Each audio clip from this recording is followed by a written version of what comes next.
I was impressed with that move you pulled. Bang.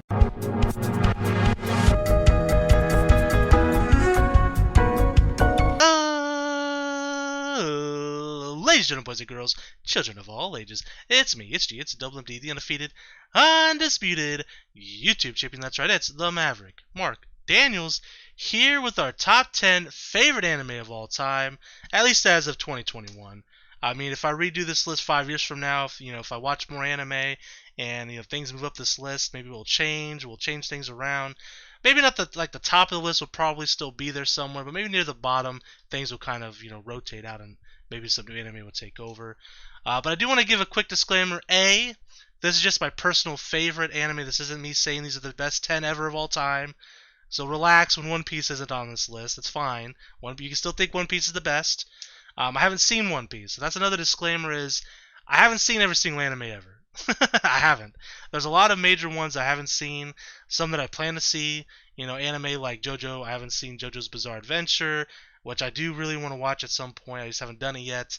Anime like My Hero Academia, Demon Slayer, Attack on Titan. These major anime, I haven't seen them. I haven't seen all of them. I don't have all the free time in the world to do that. I wish I did, but I just don't. But I do have like a huge list of ones that I want to watch. I just wanted to get that out of the way though. So when someone watches this, it's like, what the hell? One Piece isn't on there. Man, this tier list sucks. Well, maybe it does suck. But again, this is just my own personal favorite. So without further ado, you can see that I use Tier List Maker for this. We have three kind of tiers here. You have the top 3, then you have 4 through 7, 8 through 10, and we'll order them in order from 10 to 8, 7 to 4, 3 to 1. Pretty simple there. And I'll give a quick synopsis on each anime as well. Most of these you probably have heard of, or at least you have an idea of what they are. So, I mean, the synopsis probably doesn't mean much there, but there might be a couple here that you never heard of, and maybe me giving you like a quick synopsis of it will kind of make you want to watch this anime. If it does, let me know. But let's get into it. So, number 10, guys, is Fullmetal Alchemist. Now, Fullmetal Alchemist, this isn't Brotherhood.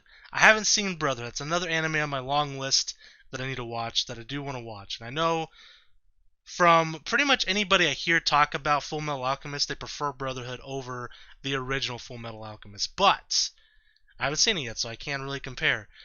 But what Fullmetal Alchemist is about, basically, there are these two boys. You have Edward and Alphonse. They are trying to bring their mother back from the dead. So they perform this ritual using alchemy, and it goes wrong because they kind of either don't understand or kind of fail to realize what this equivalent of exchange is, which is kind of the law of the land, basically, where in order to get something, you must give something of equal or greater value. So Edward ends up losing an arm and a leg. Alphonse loses his entire body. Luckily, though, Edward on the fly decided to perform some alchemy. He sealed Al's body into a suit of armor.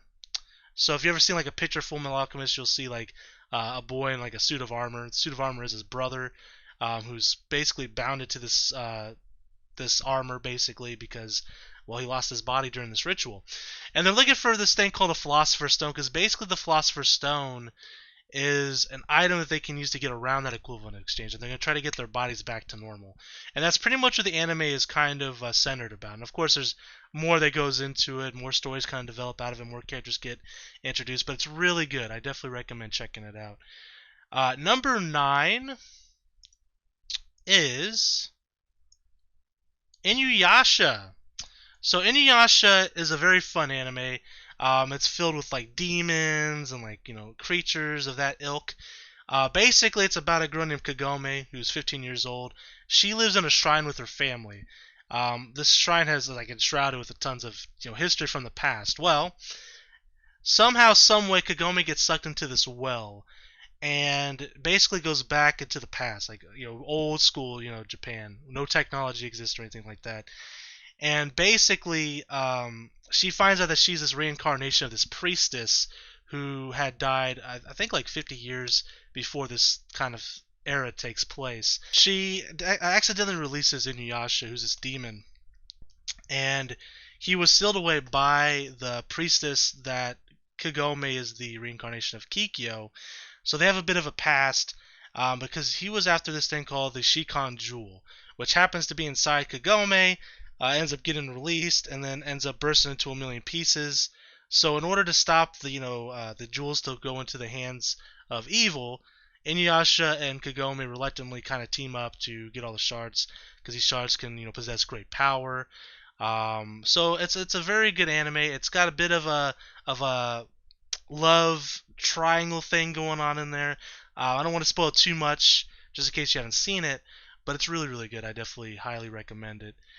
So then number 8 is Toradora. So this one is kind of like a rom-com slice of life type of anime. So definitely a bit different than these two, which are more like a shonen, tons of action type of anime. But Toradora is basically about this boy he's a very nice guy, but he looks kind of like a criminal, like a delinquent, if you will. But he has this crush on this girl. He ends up running into another girl named Taiga, who has a crush on a different boy. So they decide to come up with a plan to help each other out, to try to catch the eye of their crushes, basically. So they're going to help each other get a significant other, essentially. With maybe some minor spoilers, they end up possibly, while trying to help each other, possibly become interested in each other. So I don't want to give too much away, but that's probably as much as I can give. But it's really good. It's a nice, heartwarming story. A lot of good comedy in there. And if you like just a good little simple, very simple anime, I say Toradora is right up there for you. I definitely recommend checking that one out. I think it's only 25 episodes, so not a big investment. Unlike Fullmetal Alchemist or Inuyasha, or we mentioned One Piece earlier, which has like a thousand episodes. Um, so definitely a small investment compared to something like that. But I definitely would recommend checking it out if you're into those kind of anime. So next is number 7, which is this is a classic. Now I'm sure everyone who's watching this video has heard of this anime, surely. And that's of course Dragon Ball Z. Now that might be surprising it's that low on the list, but I do love Dragon Ball. Dragon Ball was pretty much the first real anime that I got into, outside of maybe Pokemon. Back when I was like, I don't know, man, like 8 years old, 9 years old. And man, do I have like such love for Dragon Ball. And it's one of those things, because it's like, as a kid, you kind of like carry some things that you just love with you as you get older. For me, it's always been Pokemon, wrestling, and Dragon Ball. Like, those are the 3 main staples for me. And as you can see behind me, well, maybe you can kind of see, the shelf on the left there is just filled with Dragon Ball Funko Pops. It was actually the reason why I decided to collect Funko Pops, because I thought it'd be really cool to have like just shelves full of like Dragon Ball, like figurines or some sort of Dragon Ball memorabilia. And I kind of landed on Funko Pop because of that. And now I have over 200 of them.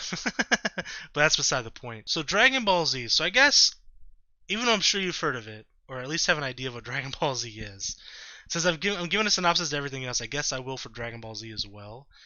But Dragon Ball Z was really the first anime that I got into as a kid, besides Pokemon.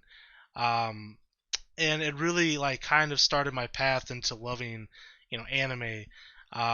It's a very simple anime.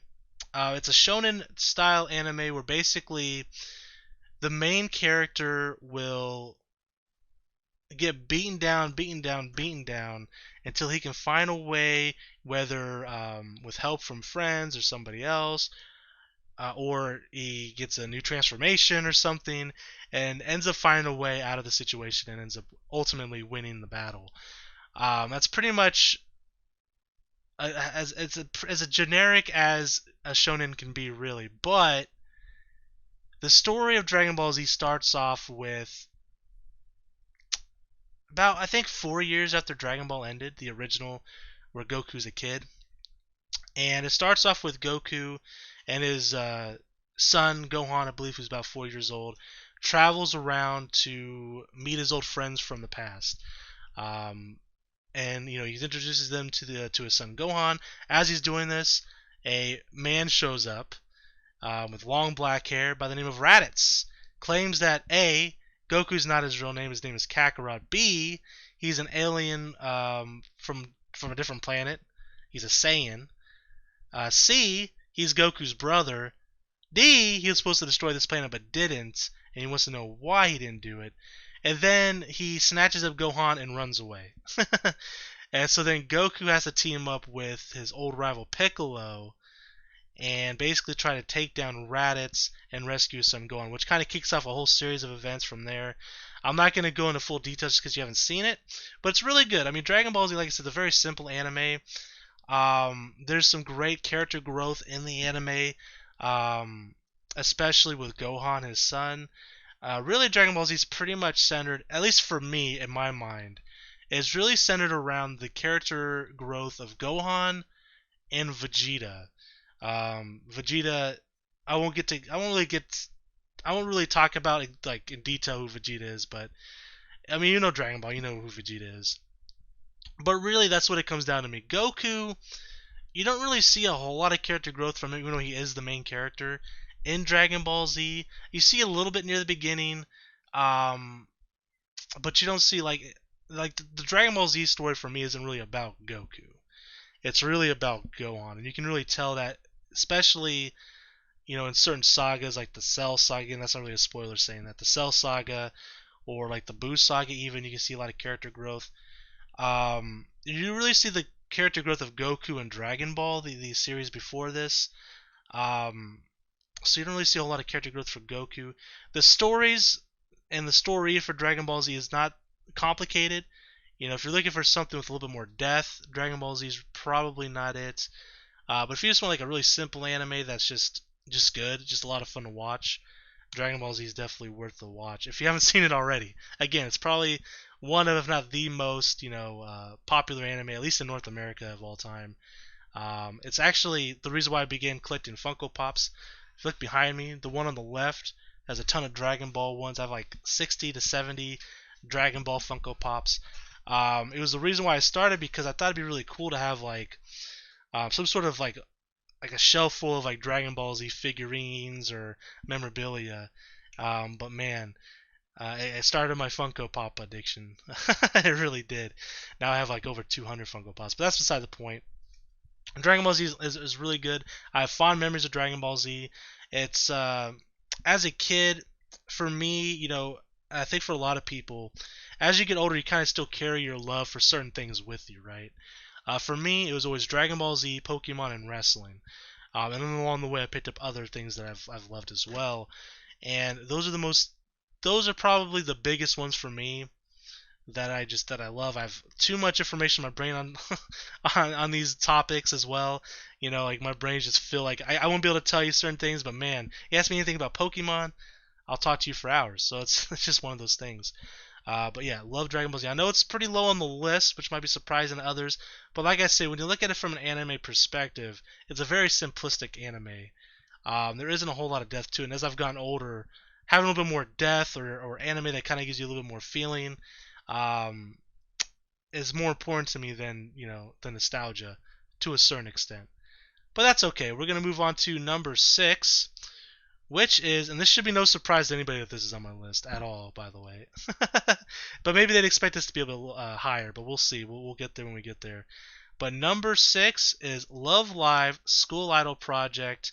If you know me at all, you know that I love Love Live. I love the music.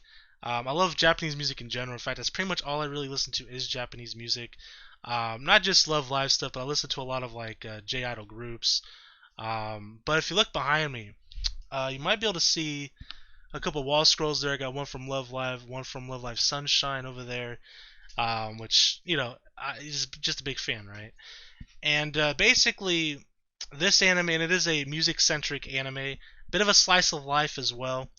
But it's basically about this girl named Honoka.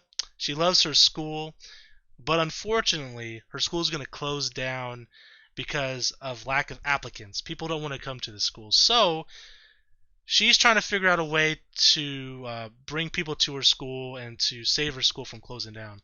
So she decides to become a school idol because school idols are very popular at that time. So she tries to recruit, and basically the anime is about her trying to recruit people um, that are willing to join her in this venture of becoming a school idol, and then also becoming a school idol and going to perform at this big stage called Love Live, this big competition, in hopes that they can win to bring notoriety to their school. It's a very good anime. Like I said, it's a very slice of life. There's some good moments in the anime that'll get you emotionally invested, at least for me personally, and love it. Absolutely love it. Definitely belongs at number 6. Above Dragon Ball Z again. Will probably maybe piss some people off. Or they're like, what? They'll look at me a little differently, but man, such a great anime. The thing that for me now is, as I've gotten older, like I said, is more depth. But as an anime that can make me feel like emotionally invested, whether it makes me laugh, makes me cry, makes me do both, man, you're talking about some good anime when something like that happens. But let's talk about number 5, and we talk about laughing and crying. Let me tell you about this anime. This anime right here, if I can click, there is the tier list, is The Familiar Zero, or Zero no Tsukaima. And this anime is a lot of fun. It's another slice of life, a little bit of romantic comedy in there. Starts off as a little bit of, it's got like a harem tag too. It's a little bit of a harem near the beginning, but obviously it kind of strays away from that at some point. I will say though that if you're gonna watch Zero Familiar, watch it in the Japanese sub, because at least as far as I know, unless they've done more dubs since, and I don't think they have, only the first season is dubbed. So you would watch the first season, and there's 4 seasons.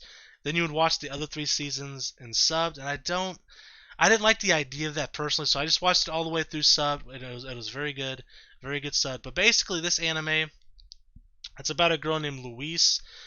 She's going to like a magic academy. She's like a magician, basically, and everyone there makes fun of her. They call her Louise Zero because she's really terrible at magic. And they're having a test where they're summoning their familiar, which is like their servant or their partner that's going to help them with magic and all their tasks. And you got people summoning all kinds of cool stuff. You got someone summoning a freaking dragon. You know who she summons? I don't know. How about an average boy from Japan, from the future Japan, because this is back in a different time period. So she summons a normal average boy from future Japan as her familiar, and that sets up the entire story. And like I said, it's a rom-com with a little bit of harem near the beginning. But this anime, man, it's so funny. It's goofy. It's made me laugh several times, made me cry a couple times too, admittedly. As I mentioned earlier with Love Live, if there's an anime, and honestly, Love Live, it tugged on my heartstrings a bit as well. But if an anime can make me laugh or cry, I'm in. I'm sold. And this one was able to do both. Same with Toradora too. Very good. All 3 of these animes specifically here really got me emotionally invested in a lot of ways. So I definitely highly recommend checking it out if you're into that kind of thing. If you like, slice of life anime, if you like any type of rom-com anime, if you want to laugh, cry, whatever, I would check it out. It's pretty good. So next on our list at number 4. Now this will be another bigger named anime, and that is Naruto Shippuden. Now that might surprise people as well. Maybe they would put Naruto, just the original Naruto, in here instead. I specifically picked Shippuden here. OG Naruto isn't on this list, as you'll find out as we have the top 3 coming up. But I just prefer Shippuden because obviously it continues a lot of the story arcs coming from the original Naruto, and really you could probably combine the two. But the reason I didn't is because I split up a couple other anime, and you'll find that out here in a second. And I just didn't feel right including this with the original Naruto as well if I was going to split the other ones up. So I decided strictly just Shippuden. You have so many different story arcs, coming from the original Naruto into this time skip, which is where Shippuden kind of takes place like 2.5 years after Naruto ends. And you have the continuation of the story with Sasuke. You got the continuation of the story of Naruto, and basically, I'll give a synopsis. But again, I'm sure you've heard of Naruto at this point if you know anything about anime. But basically, Naruto is a story of ninjas. It's a ninja-based anime, and it's about this boy named Naruto who is born essentially with a demon born inside of him. And this demon in the past basically destroyed the village that he's from, killed a lot of people, a lot of people's family members. So growing up as a kid, by the way, his parents are also dead, but I'm not going to give away much about that. I'm not going to try to spoil anything. But so he lives in this village by himself. He's very young, and nobody wants to be around him because they're either pissed off at him because is this demon inside of him killed, family members, friends, whatever, um, or they're scared of him because of this demon that lives inside of him as well. But he's a very optimistic kid. He wants to become the Hokage of the village, which is basically like the leader of the village. And he wants to basically win the admiration and love of the village. And that's basically what the story is about. And I should also mention too that he's kind of like the class clown, and he's also kind of a bit of a failure. He's not really genetically equipped to be a ninja, really. Versus like his rival, his polar opposite, Sasuke. Again, this isn't really spoilers because you find this out pretty quickly in the series, like the first couple episodes or so. But Sasuke is his rival, who's basically the opposite. He was born into a bloodline that was perfect for being a ninja. He's better at Naruto in every single way. All the ladies love him. Everybody loves Sasuke. He's this prodigy of a ninja. And of course, Naruto on the opposite end is a loser. But anyway, Shippuden takes place, like I said, at the end of Naruto, about 2.5 years afterwards, continuing the story where they're trying to bring. Well, it's so hard to not spoil, I guess, anything from the original Naruto talking about Shippuden. I'll just say it continues from Naruto. There's a lot of story arcs that continues, including ones with Sasuke, Naruto, Sakura. Those are kind of the focal points. Of course, some smaller stories as well. You find a lot of twists and turns in Shippuden that really surprised me when I first watched it. Very good stuff. Things are very well done, and they give you little bits and pieces of information, kind of string you along, and then sometimes they'll take a turn, sometimes they won't. It's just really well done. They plant the seeds too so early on in this anime. It's impressive, really, when you look at how long this anime is. And yeah, there's a lot of filler in Naruto. If you want to watch Naruto without filler, Google up a list. You'll be able to find one pretty easily. Like what episodes to skip if you just want to avoid any type of filler.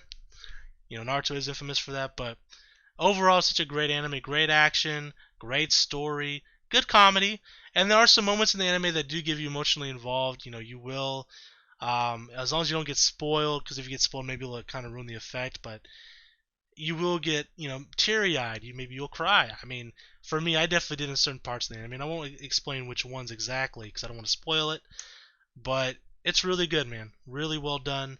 I would definitely check it out for sure. So, now we're in the top 3 territory, baby. At number 3, Love Live Sunshine. Wow, another Love Live anime. And stop me if this sounds familiar, but basically there's this girl, although her name is Chika in this anime. She wants to become a school idol to save her school. It's very similar to School Idol Project. But I will say there's some stories in this anime, especially in the first season. I didn't mean to move that. In the first season, some story arcs within the anime itself that are just so well done, and when it comes together, when you find out why some of the characters, how they feel about one another, how they got them. I'm trying to say this as vaguely as I can, not to spoil anything. And it comes together in such a great emotional way. It's so good. It's such a good anime. Again, it's another music-centric anime. There'll be a lot of music involved. Great music. Love Aqua. Love the seiyus from both the anime. I definitely recommend, by the way, watching them in the sub. There is a dubbed version of them, but in the music they sing in. So the anime itself will be in English dubbed, but then when they start singing, which happens at parts of the anime, it will be in Japanese. But I just recommend just watching this stuff because the seiyus, the voice actors are so good. And but anyways, it's such a good anime. Again, it's very similar to School Idol Project. Very, very similar. The main character is trying to gather a group of girls to become a school idol. Except when she discovers school idols, she actually discovers Muse, which is the group from the original anime, and she wants to be like them because she says that they look like regular girls and she wants to shine like them because she's also a regular girl. She's really, she lacks ambition really. At the beginning of the anime, she was really never, in any school activities, clubs, sports, or anything. Meanwhile, like some of her friends were, in different clubs and things, and were talented at certain things, and she just didn't really feel that way. And she just wanted to become a school idol, and that's what she became passionate about. So that's what the anime is about. It's really good. Like I said, another anime with a lot of emotion. Just really, really good. So number 2, and again, this may surprise some people, and I may have a hot take here, but number 2, to me, the best of the entire series, Dragon Ball, the OG Dragon Ball. Man, this is, again, I had to split these up because they're so drastically different. Dragon Ball is so good. It's so different than Dragon Ball Z, because Dragon Ball Z, things are like, from the get-go, things are serious. As I mentioned, his brother Raditz comes in, steals his son. There's a lot of, it's a serious ordeal. Dragon Ball is very comedic, especially early on. There's a lot of comedy, and it's funny because as a kid, I remember watching Dragon Ball like on Toonami, and just like, I just thought it was like, I thought it was boring as a kid, and I'm sure they had to censor a lot of stuff, because rewatching it, I'm just like, there's no way some of that stuff was in there. Especially some like the minor nudity and stuff. I was like, ah, I don't know. I don't think that stuff was in there. I don't really remember, but I just remember not liking Dragon Ball. But as I got older, I rewatched it, and just the origin story of Goku, and again, I guess I'll give another synopsis, because I know there's actually a lot of people, surprisingly, who love Dragon Ball Z, love Dragon Ball Super or Dragon Ball GT. Maybe not Dragon Ball GT, but a lot of people that love, the later Dragon Ball series, that have never watched Dragon Ball, the OG. So basically, it's about a boy named Goku, right? Everyone knows that. It's about a boy named Goku, but he lives alone, kind of like in the woods. He's kind of like a country bumpkin. In fact, I think he calls himself that in the anime. And this girl named Bulma is looking for the 7 Dragon Balls.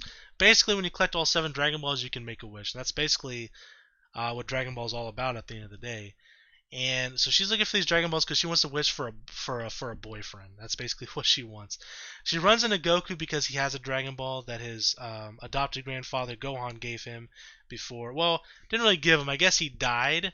And I'm not going to go into how that happened exactly. You watch the anime, you'll know, because I don't want to spoil anything. But he is dead, and he ended up taking the Dragon Ball, the 4-star Dragon Ball, which, is kind of some significance in the Dragon Ball series because of that. He doesn't want to give the Dragon Ball to Bulma, so Bulma ends up convincing him to go with her on a great adventure to collect all the Dragon Balls. That's basically what the anime is about. They go through a bunch of different adventures, trial and tribulations for these Dragon Balls. As the series goes on, you kind of see Goku, Bulma too. Bulma's a big part of Dragon Ball. You may not know that from Dragon Ball Z, just watching Dragon Ball Z. She does have important parts in Dragon Ball Z, especially during like the Namek saga. But in Dragon Ball, she's a main character, and so you see the development of her. You see the development of Goku. You even see like the development of like Yamcha, who they run into later in the series, who you'll know from Dragon Ball Z. Tien, Krillin. So you see a lot of these characters that you might be familiar with from Dragon Ball Z. Being introduced in Dragon Ball at a younger age. Krillin, who's essentially the same age as Goku. Tien, I'm not sure what his age is supposed to be, but he definitely looks like he's already an adult by the time Goku meets him. But you kind of see their convictions change, or their demeanor change, and you'll see their characters go through some changes, and it's really good. So Dragon Ball to me is so much more superior than Dragon Ball Z or GT especially, or even Super, because there's so much character development, there's so much story into it compared to the other, other Dragon Ball series, I guess. It's just so good, man. I would definitely recommend anybody, if you like Dragon Ball Z, or you like Dragon Ball Super, or you like a character from Dragon Ball Z, unless it's a character not in Dragon Ball like Vegeta, that's beside the point. I highly recommend checking Dragon Ball out, man. It's a lot of fun. It's funny. It's a very likable anime. It's just a fun anime to watch. I'm trying to think, like, emotionally, like, laughing a lot. Like, I laughed a lot watching this anime. I don't remember crying or like shedding a tear or anything, being that kind of emotionally invested in Dragon Ball, but it's still really, really good. I definitely highly recommend it. So, Dragon Ball, Love Live Sunshine, Naruto Shippuden, Familiar Zero, Love Live School Auto Project, Dragon Ball Z, Toradora, Inuyasha, Fullmetal Alchemist. What could possibly be number one? Now, I've said this in many different videos in the past of who my number one is, or if you know me personally and you've asked me what my favorite anime is, you know what it is.